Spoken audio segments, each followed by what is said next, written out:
Hello everyone, welcome to another lecture of Human Resource Management and today our topic is Understanding Cultural Environments और हम उसके साथ देखेंगे technology and human resource. Cultural environment क्या होता है, टेक्नोलॉजी और ह्यूमन रिसोर्स के बारे में हम स्टडी करेंगे। बेसिकली ये चैप्टर नंबर 1 है ह्यूमन रिसोर्स मैनेजमेंट का, the dynamic environment of HRM, और हम कल्चरल इन्वायरमेंट और टेक्नोलॉजी के बारे में देखेंगे कि उनका ह्यूमन रिसोर्स के अंदर क्या इम्पैक्ट है। तो सबसे पहले हम देखते हैं अंडरस्टैंडिंग कल्चर इन्वायरमेंट्स। कल्चर कहते हैं सकाफत को, ठीक है। हर जगह का अपना कल्चर होता है, हर लोगों का अपना कल्चर होता है। इसी तरह HRM में भी कल्चर का बहुत ज़्यादा असरअंदाज होता है। Each of us has unique personality, trait and characteristics. Someone as warm, open, relax, shy, aggressive personality. Organisation too has a personality which is known as its culture. हम सब की अपनी यूनिक पर्सनैलिटी होती है, मुनफरिद शख्सियत होती है, हमारी खसूसियात होती है, हमारी करेक्टरिस्टिक्स होती है, हमारी खूबियाँ होती हैं। कुछ लोग वार्म होते हैं, ठीक है, कुछ लोग ओपन होते हैं, खुल के बात करते हैं, कुछ रिलैक्स लोग होते हैं, टेंशन नहीं लेते, कुछ शाय होते हैं, कुछ एग्रेसिव पर्सनैलिटी के होते हैं, जारहाना उनकी शख्सियत होती है। Organisation too has a personality, organisation की भी अपनी एक शख्सियत होती है which is known and is culture, जो उसकी सकाफत कहलाती है। अब ऑर्गेनाइजेशन की जो पर्सनैलिटी है, जो कल्चर है, वो उसके लोगों से बनता है कि वहाँ पे कैसे लोग काम कर रहे हैं, उसी से उसका कल्चर बन जाएगा। Culture is software of mind, culture को माइंड का सॉफ्टवेयर कहा जाता है। दिमाग हमारा जो है वो हार्डवेयर है, उसके अंदर जो कुछ चल रहा है वो सॉफ्टवेयर है। Culture is a set of basic values, perception, wants and behaviour learn by member of society, family and important institute. Culture जो होता है वो सेट ऑफ बेसिक वैल्यूज़ है, बुनियादी हमारी जो वैल्यूज़ हैं जिनको हम इंपॉर्टेंस देते हैं। परसेप्शन है, ख्यालात हैं, वांट्स हैं, हमारी चाहते हैं, एंड बिहेवियर और हमारा रवैया जो हम सीखते हैं मेंबर ऑफ सोसाइटी से, अपनी फैमिली से या कुछ इंस्टीट्यूट से। ये तमाम बातें मिलकर हमारा कल्चर बनाती है कि कौन सी बातों को हम वैल्यू देते हैं, ठीक है। जैसे कि अगर हम पाकिस्तान में रहते हैं तो हमारी अपनी कुछ वैल्यूज़ हैं, कुछ इंडिया में रहते हैं तो उनकी अपनी वैल्यूज़ हैं। उनके लिए किसी के लिए जनाब जी कुछ कोई मंथ इंपॉर्टेंट होता है, किसी लिए कोई मंथ इंपॉर्टेंट होता है, वो उसकी बेसिक वैल्यू बन जाती है। आप चीज़ों के बारे में क्या परसेप्शन रखते हैं, आपकी ख्वाहिशात क्या हैं, आपका बिहेवियर कैसे होता है किस टाइम पे, जो आप सब दूसरे अपनी फैमिली मेम्बर से, अपने स्कूल से, अपने इंस्टीट्यूट से सीखते हैं, वहीं आपका कल्चर बन जाता है। We live in a globalized world where all countries have different values, morals, custom, political, economical and legal system. हम ग्लोबलाइज दुनिया में रहते हैं जहाँ पे सब आपस में कनेक्टेड है, ठीक है। हर कंट्री की अपनी वैल्यूज़ हैं, अपनी मोराल्स हैं, ठीक है, अपने ही तौर तरीके हैं, अपने ही कस्टम्स हैं, पॉलिटिकल है, अपनी ही सियासत है, इकोनॉमिकल और लीगल सिस्टम है, अपना ही माशी और उनका कानूनी सिस्टम होता है। और हम सब आपस में एक दूसरे के साथ इंटरेक्ट है, ठीक है। तो हम सबको थोड़ा थोड़ा फॉलो करना पड़ता है। सिंपल सी बात है कि हम पाकिस्तान में रहते हैं जिनकी कौमी ज़बान उर्दू है, लेकिन दूसरे मुल्कों के साथ इंटरेक्ट करने के लिए हमें इंग्लिश भी सीखनी पड़ती है, ठीक है, हमें उनका कल्चर भी सीखना पड़ता है। Human resource management must have complete understanding of culture of the areas around the globe which they are sending or where they are sending or hiring employee। Human resource management को complete understanding होनी चाहिए culture के अंदर, ठीक है, around the globe, पूरी दुनिया में क्या कल्चर सकाफत है, जहाँ पे वो अपने एम्प्लॉयज़ भेज रहे हैं या जहाँ से वो हायर कर रहे हैं। हमने लास्ट लेक्चर में भी डिस्कस किया था, आप मल्टीनेशनल कंपनीज होती हैं जहाँ पे मुख्तलिफ मुल्कों में वो काम कर रही होती हैं, तो हर मुल्क में जाके उनको वहाँ का कल्चर सीखना पड़ता है, ठीक है। उस कल्चर के मुताबिक ही वहाँ पे काम करना पड़ता है, प्रोडक्ट और सर्विसेज बनानी पड़ती है, उस हिसाब से ही आगे चलना पड़ता है। वहाँ के लोगों को हायर करना होता है, उनके मामला जानने होते हैं, उनका कल्चर जानना होता है। तो HRM को कंप्लीट अंडरस्टैंडिंग होनी चाहिए कल्चर की, जहाँ पे वो अपने एम्प्लॉय भेज रहे हैं या जहाँ से वो एम्प्लॉयज़ को हायर कर रहे हैं, तब भी जाके सही काम होगा, अदरवाइज सही काम कभी भी नहीं हो पाएगा। आगे चलते हैं, टेक्नोलॉजी। अब टेक्नोलॉजी और HRM का ताल्लुक हमने देखना है कि वो क्या होता है। Technology is the application of scientific knowledge for practical purpose और एप्लीकेशन। टेक्नोलॉजी जो है बेसिकली इसको आप सादा अल्फाज में नए नए मेथड और प्रोसेस भी या प्रोसीजर भी कह सकते हैं। यहाँ पे हम कहते हैं कि technology basically application of scientific knowledge, साइंसी इल्म का एप्लीकेशन इस्तेमाल है फॉर प्रैक्टिकल पर्पस और एप्लीकेशन। जो प्रैक्टिकल मकासद है या हमारे इस्तेमाल हैं उसके लिए जो साइंटिफिक नॉलेज, साइंसी इल्म का इस्तेमाल होगा, वही टेक्नोलॉजी कहलाएगी। कि एक्सपेरिमेंटल या प्रैक्टिकल जो काम करना है उसके लिए साइंसी इल्म का जो यूज़ होगा वही टेक्नोलॉजी कहलाएगी। Technology uses scientific principles and process and applies them to change the environment in which we live। Technology use करती है साइंटिफिक प्रिंसिपल, साइंसी जो असूल होते हैं और प्रोसेस अमल होते हैं, and applies them to change environment in which human live, और इसको अप्लाई किया जाता है हमारे इन्वायरमेंट के अंदर ताकि हम चेंज ले पाएँ इंसानों के इन्वायरमेंट में और उनकी ज़िंदगी को आसान बनाएं। देखिए नए नए साइंसी तजुर्बात होते हैं, नई नई टेक्नोलॉजी आती है, ठीक है, 3G से 4G पे गए, स्पीड तेज़ हो गई, ये हमारी ज़िंदगी को आसान बनाने के लिए इस तरह टेक्नोलॉजी का इस्तेमाल किया जाता है, ठीक है। तो टेक्नोलॉजी बेसिकली प्रोसेस होते हैं जो कि ह्यूमन लाइफ को ईजी करते हैं। Technology has a positive effect on internal operation of organization, but it also has changed the way human resource manager work। Technology का जो है वो मुस्बत पॉजिटिव असर होता है internal operation of the organisation के अंदर जितने भी ऑपरेशंस हो रहे हैं, फास्ट कम्युनिकेशन हो जाती है, रफ्तार तेज़ हो जाती है काम करने की, मॉनिटरिंग आसान हो जाती है। आजकल के कैमरों की वजह से एक मैनेजर के लिए अपने तमाम एम्प्लॉयज़ की मॉनिटरिंग करना आसान हो जाती है, उसको कंट्रोल करना आसान हो जाता है। But it also has change the way human resource manager work. लेकिन टेक्नोलॉजी ने ये भी चेंज कर दिया कि ह्यूमन रिसोर्स जो मैनेजर पहले काम करते थे, अब उनका काम करने का तरीका भी डिफरेंट हो गया है। अब डॉक्यूमेंटेशन कंप्यूटर पे होती है, ना कि रजिस्टर पे होती है टेक्नोलॉजी की वजह से। Information can quickly and easily be communicated via company websites and internet network with in organisation, email and messaging. वही बात, अब जो इन्फॉर्मेशन है, मालूमात है, वो जल्दी और आसानी से कम्युनिकेट हो जाती है सब लोगों को, कंपनी की वेबसाइट के थ्रू या इंटरनेट नेटवर्क जो ऑर्गेनाइजेशन में तमाम कंप्यूटर आपस में कनेक्ट होते हैं उनके थ्रू, ईमेल के थ्रू या मैसेजिंग के थ्रू चीज़ें आराम से पहुंच जाती हैं। अब आप देखेंगे मैं खुद यूनिवर्सिटी में पढ़ाता हूं, तो वहाँ की कोई भी मुझे इन्फॉर्मेशन चाहिए होती है व्हाट्सएप ग्रुप में आ जाती है। एक किस्म का बर्डन भी है, लेकिन इन्फॉर्मेशन क्विकली और ईजिली आ जाती है आपको। Human resource information system HRIS allow HRM professional to better facilitate human resource plan, make decision faster, clear defined job, evaluate performance and provide effective benefit to employee।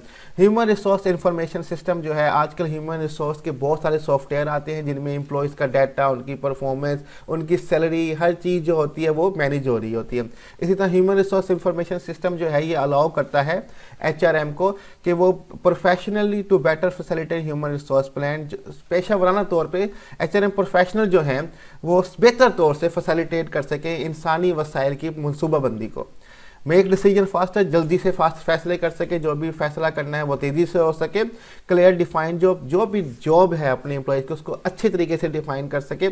Evaluate performance, लोगों की कारकर्दगी को जायज़ा करे, provide करे बेहतर और मौसर benefit अपने एम्प्लॉयज़ को।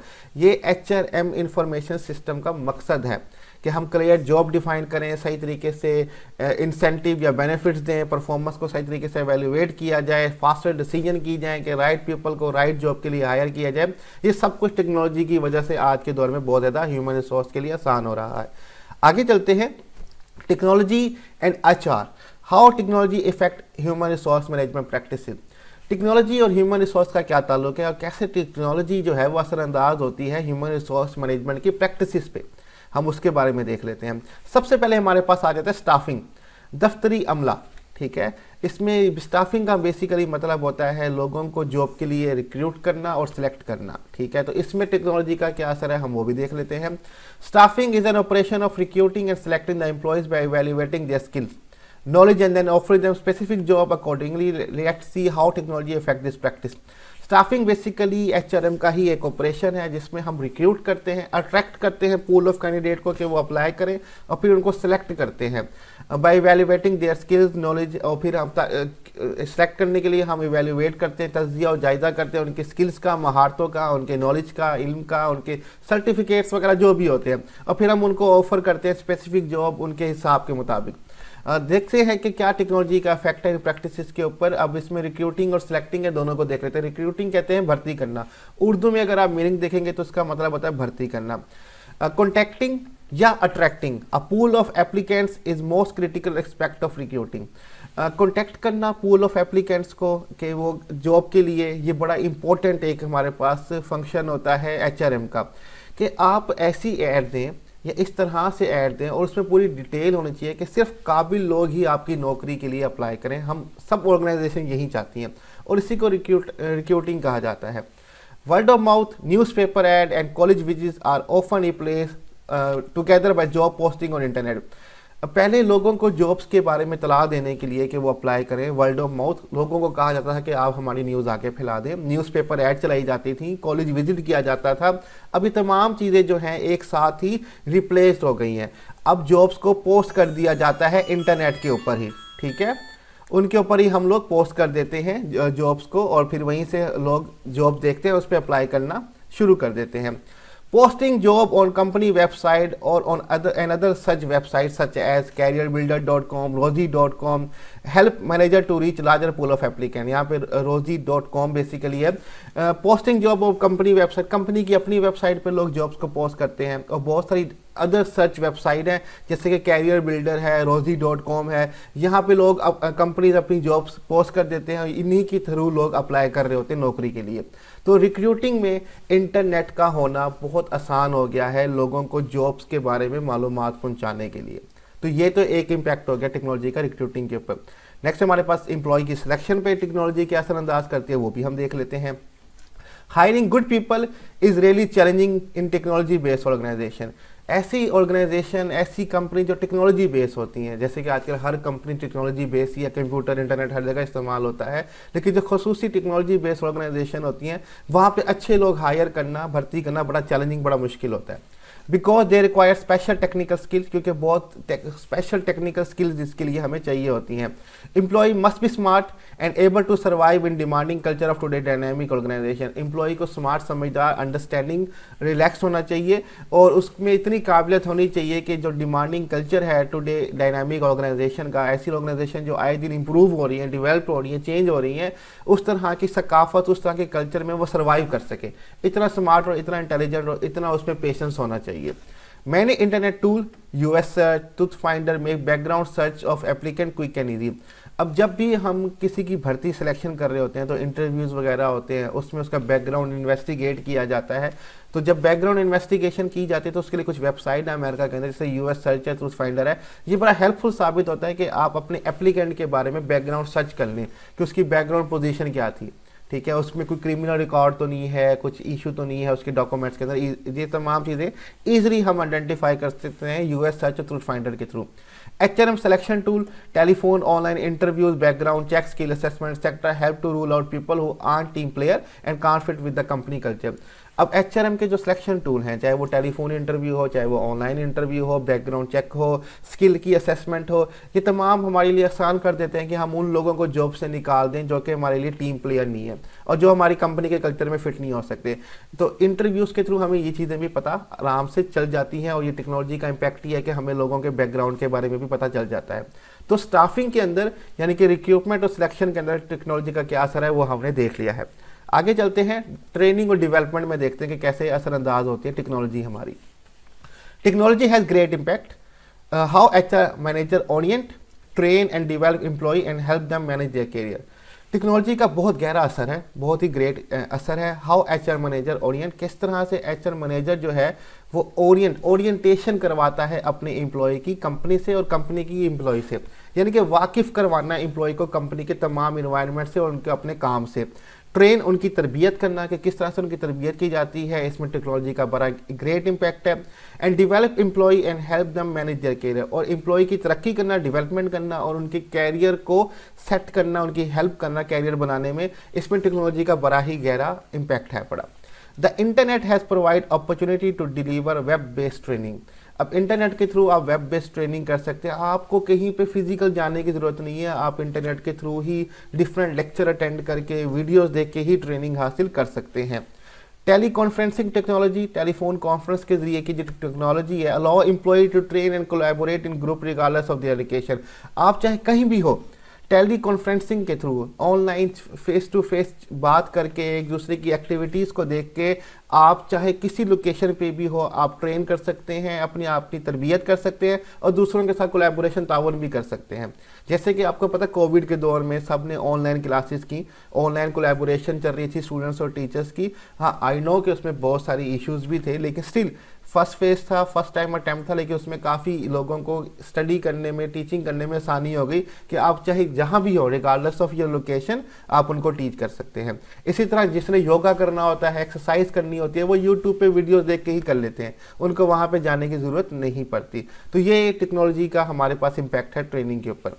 Online training and teleconferencing allow HR department to deliver cost-effective training that help the stretch HR budget। अब इसमें एक तो सबसे इम्पोर्टेंट जो हम ये ऑनलाइन ट्रेनिंग और टेली कॉन्फ्रेंसिंग की बात कर रहे हैं, ये एचआर डिपार्टमेंट को हेल्प करता है कि उनके पैसे बच जाएं।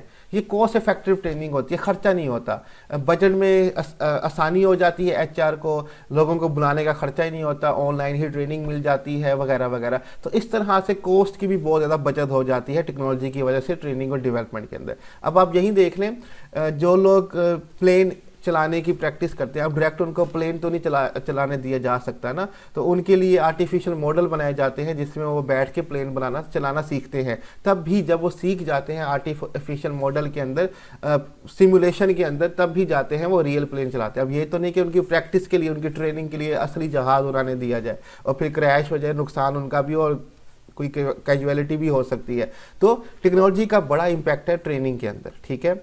नेक्स्ट हमारे पास है एथिक्स एंड एम्प्लॉय राइट्स।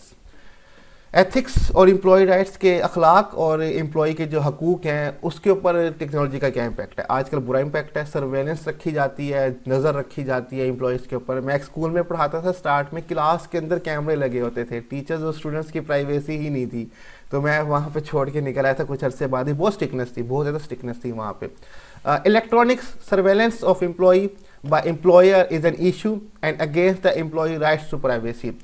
अब इलेक्ट्रॉनिक सर्वेलेंस जो है, यानी कि नज़र रखी जाती है कैमरों के थ्रू एम्प्लॉयज़ के ऊपर, उनके एम्प्लॉयर के थ्रू, मालिक के थ्रू, ये एक इशू है और ये गलत बात है, ये अगेंस्ट है employee right to privacy. Employee की अपनी प्राइवेसी होती है, उसके बिल्कुल अगेंस्ट है। Too much use of surveillance software create ethical dilemma.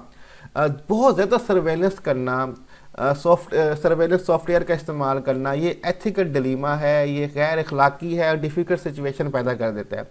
Will discuss in later in upcoming lecture. और एथिक्स के बारे में, हम एम्प्लॉय के एथिक्स के बारे में, उनके राइट्स के बारे में आने वाले चैप्टर्स में डिस्कस करेंगे जो आगे जाके हमारे पास आएंगे। एम्प्लॉयज़ के इश्यूज़ क्या हैं, उनकी एथिकल प्राइवेसी इश्यूज़ क्या हैं, वो सब आगे जाके हम डिस्कस करेंगे। लेकिन बहुत ज़्यादा सर्वेलेंस होना टेक्नोलॉजी की मदद से ये उल्टा गलत इम्पैक्ट डालता है एम्प्लॉय की परफॉर्मेंस के ऊपर। नेक्स्ट हमारे पास है ईज ऑफ कम्युनिकेशन। कम्युनिकेशन राब्तों को आसान कर देना। Texting, emailing and messaging app make it easy to stay in contact with all the employees. Texting करना, ईमेलिंग करना, मैसेजिंग ऐप, व्हाट्सएप हमारे पास जो है बड़ा आसान बना देता है एम्प्लॉय के साथ हर वक्त कॉन्टैक्ट में रहना। लेकिन ये हमारे लिए अजाब भी बन जाता है क्योंकि ऑफिस और के बाद भी ईमेल, टेक्स्ट वगैरह आ रहे होते हैं और हमसे काम जो है वो मांगा जा रहा होता है। If manager want to share new update related to project, it can be done easily by attaching detail and sending it through email. अगर मैनेजर चाहता है कि आपको न्यू अपडेट दे दे, अचानक से आ गई हैं आपके प्रोजेक्ट के रिलेटेड, ठीक है, तो आपको इजीली मैसेज पहुंचाया जा सकता है, डिटेल फराहम की जा सकती है ईमेल के थ्रू, व्हाट्सएप के थ्रू, डिफरेंट टूल्स हमारे पास जो मैसेजिंग है उनके थ्रू हम आपको कम्युनिकेट कर सकते हैं।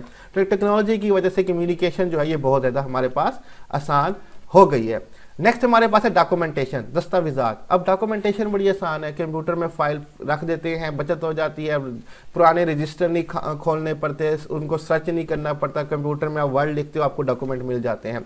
Unlike before, where HR used to have file on each employee, which is then kept in storage place where all the files are kept, today everything is stored in the software where the information can be accessed in single click on your computer।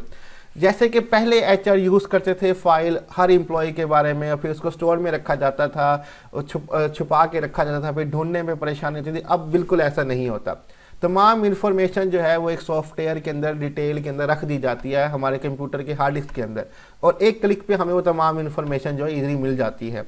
तो अब documentation जो है वो बहुत ज़्यादा आसान हो चुकी है, रजिस्टर का इस्तेमाल नहीं किया जाता।